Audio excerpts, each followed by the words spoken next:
Today I fucked up by accidentally turning my Reddit account into a bot that spammed r/teenagers over 500 times. So basically, I thought it would be fun to turn my Reddit account into a bot that would reply to bad post with "I'm sorry, but this is the single worst post I have ever seen. Please stop." To make a long story short, the bot wasn't working correctly, and it was replying to every comment on r/teenagers instead of just the ones with bad post. My bot was a complete failure. I probably got at least 250 messages about how annoying I was being. Don't blame them at all, and all the while I didn't know how to stop it, lol. Oh, and did I mention that this was all happening in the scope of about 10 minutes, lol. So to recap, I was essentially belittling everyone on the subreddit without even meaning to. Some people thought it was hilarious, other people wanted me banned. I eventually just changed my password and it fixed the situation, but holy shit was I panicking in the meantime. Too long didn't read,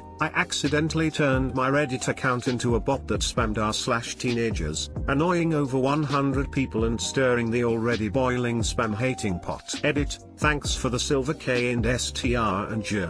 My first award, so hell yeah. Thank you. Dictos, thanks for gold gamers. Mrs. Burgerino, I have a feeling this was your doing, so if it was then thank you. If it was someone else, then also thank you. Appreciate y'all.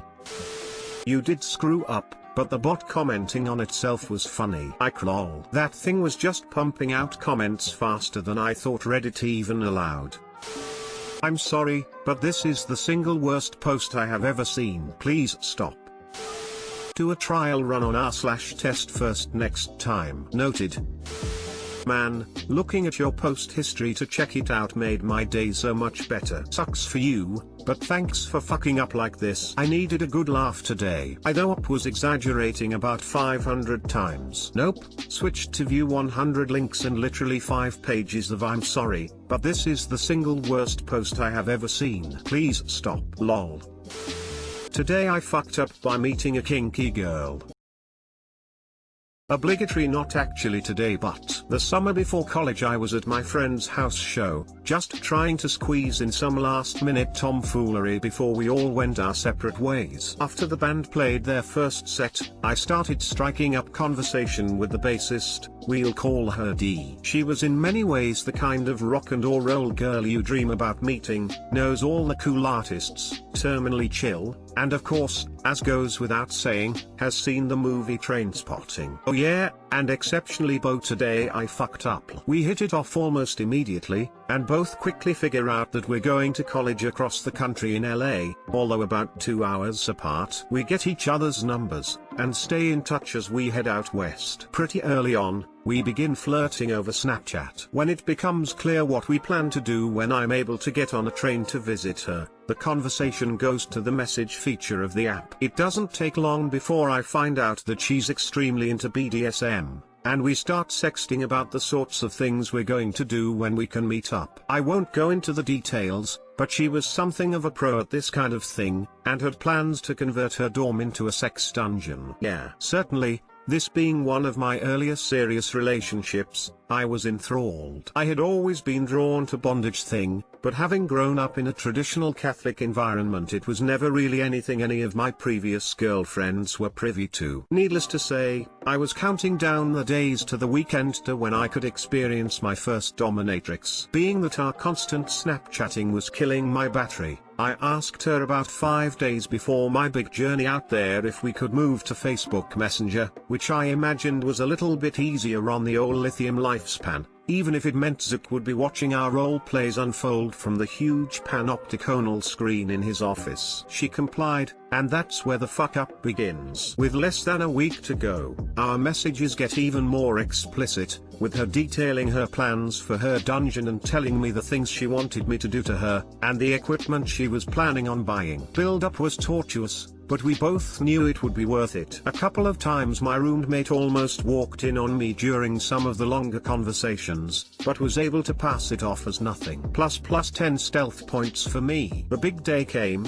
and after 4 hours of an arduous train ride, A homeless man gave me bad directions and sent me into Eastern California, which is remarkably like the hills have eyes, with the obvious exception that the nuclear testing zone has fewer radioactive mutants. We finally met up again and consummated our extremely horny partnership. After a long weekend of sex, drugs, and bad indie music, we parted ways more or less amicably, knowing that the long-distance relationship wasn't going to last. Like the unrepentant soft boy I was, I spent the train ride home listening to Elliott Smith and projecting my sadness to the California landscape. I arrived back at my dorm, still somber, to see a missed call from home. I call back, and my dad picks up. He opens the discussion with 7 words I will never forget as long as my electrode heart still beats. /u/rango /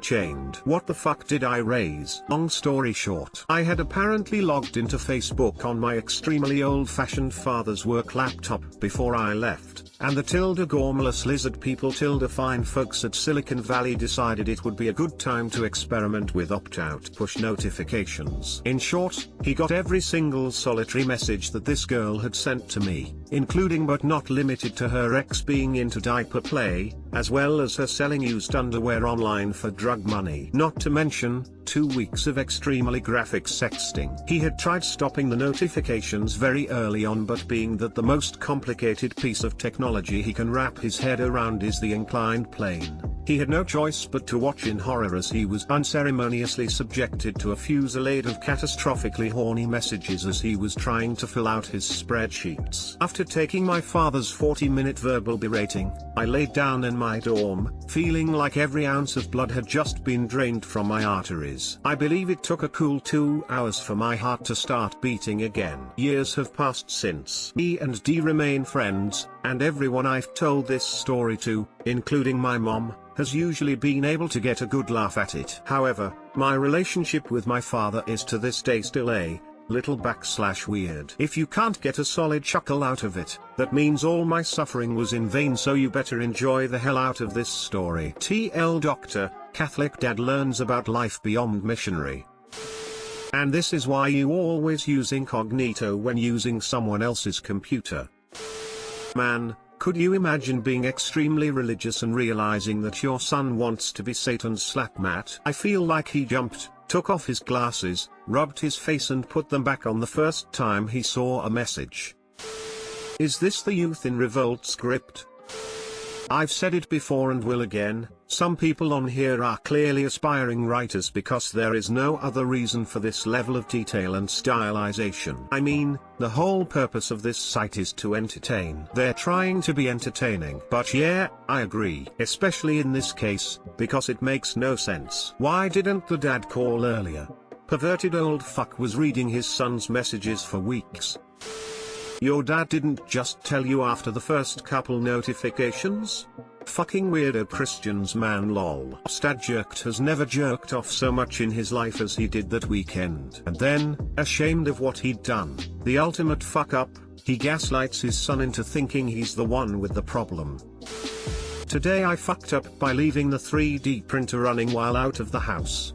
This happened today. The street I live on has a lot of CCTV coverage on it from various houses thanks to us being targeted by criminals a couple of years ago, causing everyone to be ultra paranoid. As such, the street's Facebook group is like a modern-day neighborhood watch. The past week there have been a couple of cars broken into, so everyone is extra alert at the minute. I bought a 3D printer last week and got it set up over this weekend. After a few test prints I finally started to print my first project today.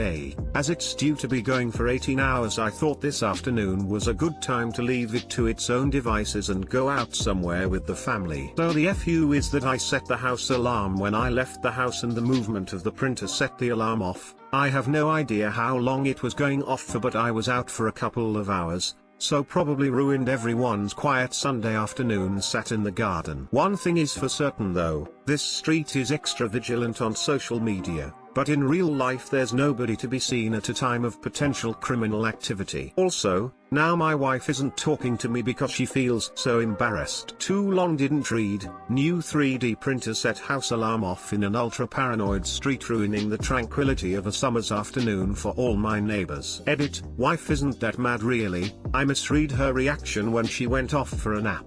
She still felt a little embarrassed though. Hey, it could have been worse lol. My PSU wires shorted at the board and melted the casing, and from the smell I thought it was a gas leak. I would buy a new alarm. No police presence, no call from the alarm company. Is it literally just a noise maker? Yeah, it's just a noise maker. I'm slowly building out a smart home. Alarm is next on the hit list. What printer did you get? Ender 3, went on an Amazon Lightning deal a few days ago. Wanted one for ages, at £150 I couldn't resist. So, did you finish printing what you wanted? Smirking face. Still printing and will be until tomorrow morning. I love how you need to say that it happened today on Today I Fucked Up These Days.